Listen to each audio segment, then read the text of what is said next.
Okay, who had it? Who had it? I need to know. Put your hand in the air if on April the 24th, 2020, you had written down in the little pool that we had going, this would be the day that Triple H, Shawn Michaels and Vince McMahon lost their damn minds. If you don't know what I'm talking about the end segment of SmackDown. But as a little spoiler, did I sit there and laugh my ass off and kind of think I entered some weird hallucinogenic dream? Yes, I did. But my name is Simon Miller. Welcome to Ups and Downs, the show where I take this, the finger of power, and I give the good bits of up and I give the bad bits of down, and you get really mad in the comments and you yell at this bald asshole when you should be yelling at that bald asshole. Let's up those downs.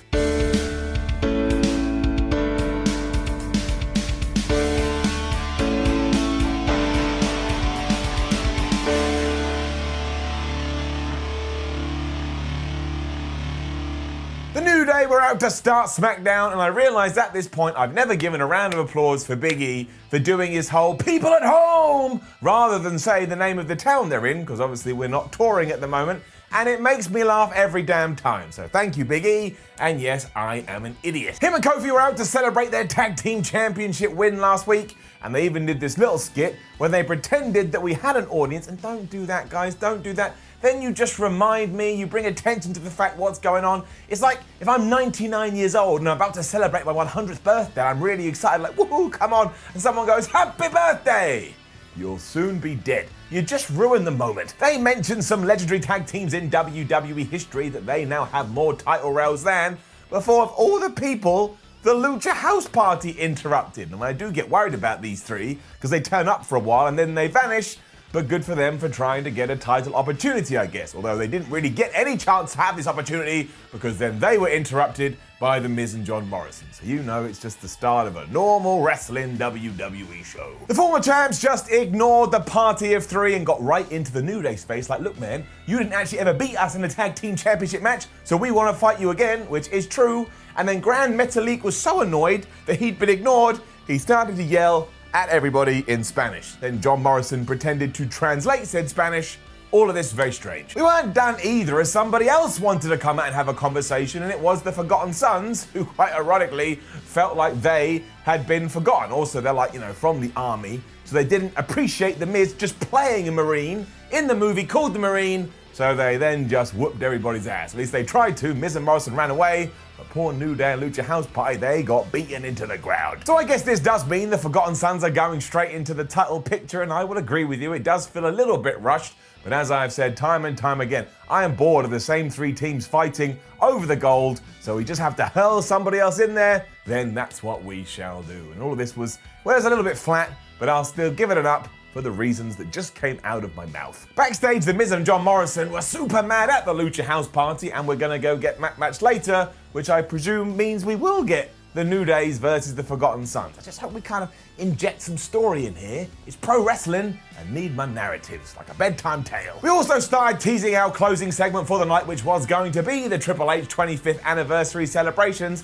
and there were a load of these skits throughout the night, and look, I'm a sucker for nostalgia, so I loved every one, especially here, because they reminded you about the Blue Blood character. And if you don't remember Hunter Hearst Helmsley, I strongly recommend you go on the WWE Network and look it up. You will laugh your ass off. It is so of its time. There was also an update regarding Elias's injuries, and specifically, I think, his throat and his fingers, and he's not going to be able to do his musical stuff for a while because Baron Corbin tried to kill him last week. And I actually think that's quite a good idea, because the whole bling ding ding only works when you have fans, and we know we don't have fans. Thanks a lot, New Day, for reminding me. So let's just shelve it for now and not, kill Elias's character before the time has come. It did also tie into what was next, which was specifically qualifying match for Money on the Roof, and we were getting Baron, I just ruined Elias's life, Corbin, taking on Drew Gulak, and yeah, it was just fine, it was nice, it was decent, I wasn't offended, it can have it up. The key twist came at the end, and boy howdy did I almost die from laughing so hard, because Daniel Bryan was obviously at ringside, because him and Drew Gulak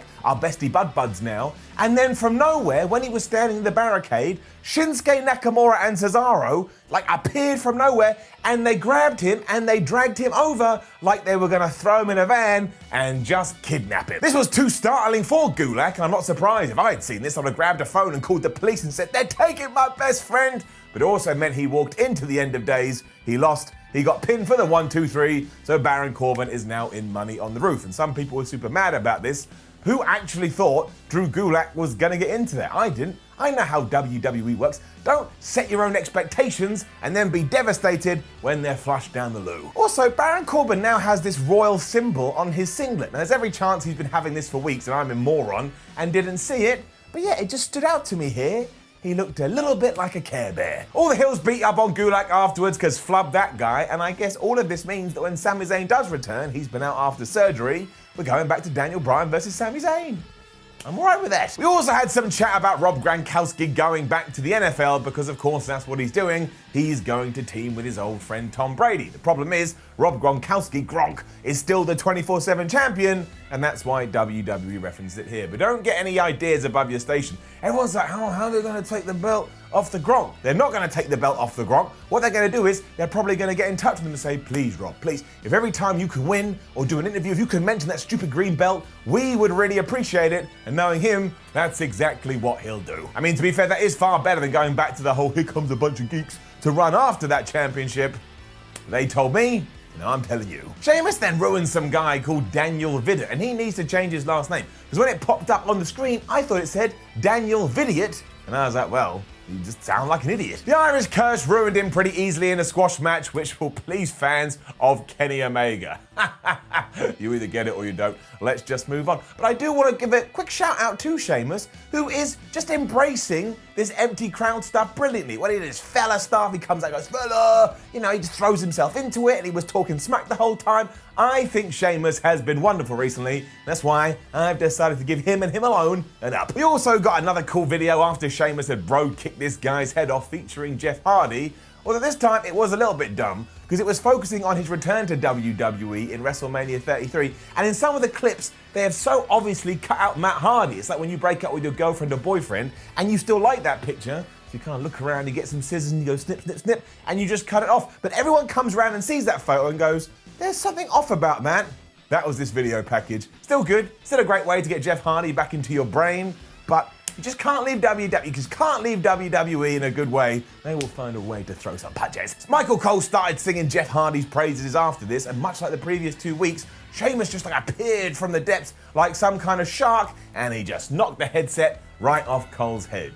I'm clearly a bad person, because I chuckled away. And what followed was very confusing, wasn't it? Because it was the aforementioned Lucha House Party versus John Morrison and the Miz Tag Team Championship match. There's no championship, it was just a normal tag team match. And all I can figure is that either the Miz or John Morrison accidentally went up to Vince McMahon and went, you're a Poindexter, and now Vince McMahon is really mad. Because once again, they lost it, and not only did they lose, they lost to the most devastating move in all sports entertainment, the surprise roll-up, after Grand Metalik had done that to The Miz. Bring down my board, that is number 26, which is 26 too many, and it's getting it down. It's not that I mind the Luchas winning, again, let's get loads of tag teams ready, but this is just such a non-committal way to do it. So, okay, we want Lucha House Party to win, we're gonna make it a surprise, so really, nobody has been victorious, and nobody has lost, stuff just happened.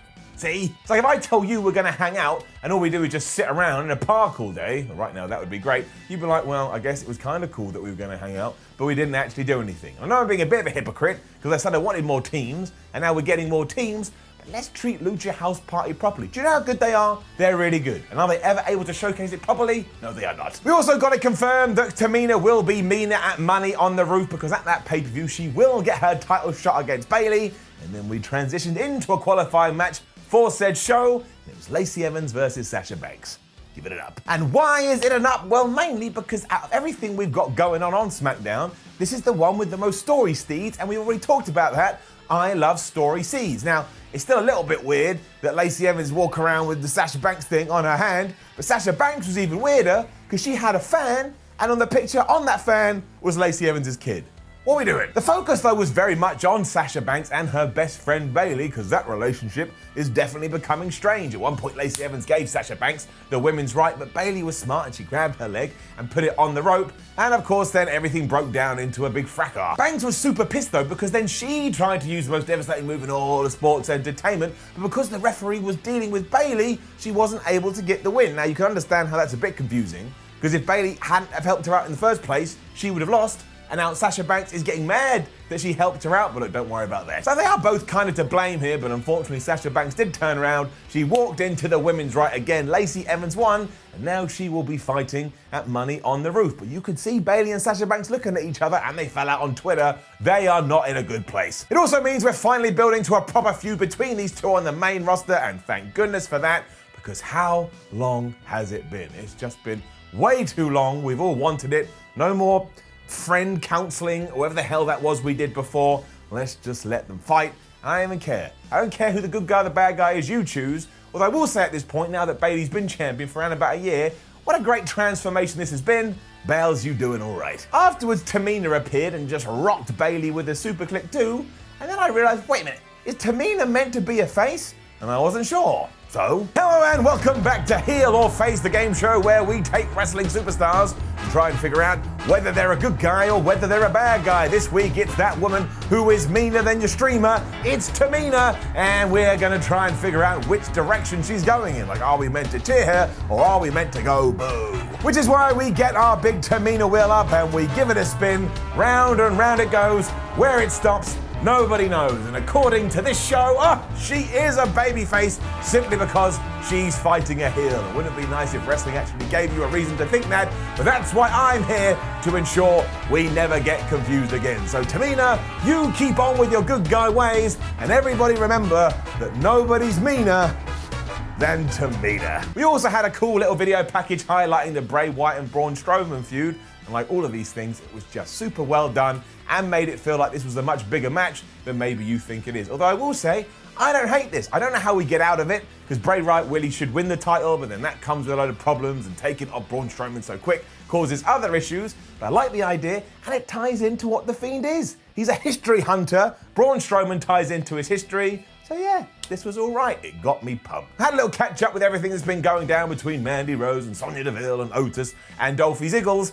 And then we had another one of these bizarre conversations between Carmella and Dana Brooke, because obviously they got their big tag team title match later. But Carmella has now also put herself in a qualifying match for Money in the Roof because she was so inspired by Dana Brooke doing it, even though when Dana Brooke did it, Carmella was really mad. I mean, this is proper, well, my neighbor got a bigger car than me, so I shall go out there and buy a rocket ship stuff. It just baffles the brain. It was then the tag match between these two and Nicki Cross and Alexa Bliss, and I kind of just expected more. I mean, not necessarily from the people involved, but, you know, given all the week's build and there was all these kind of crossing stories I thought were going to go somewhere, it was just a match, and Alexa Bliss and Nicki Cross won. Okay.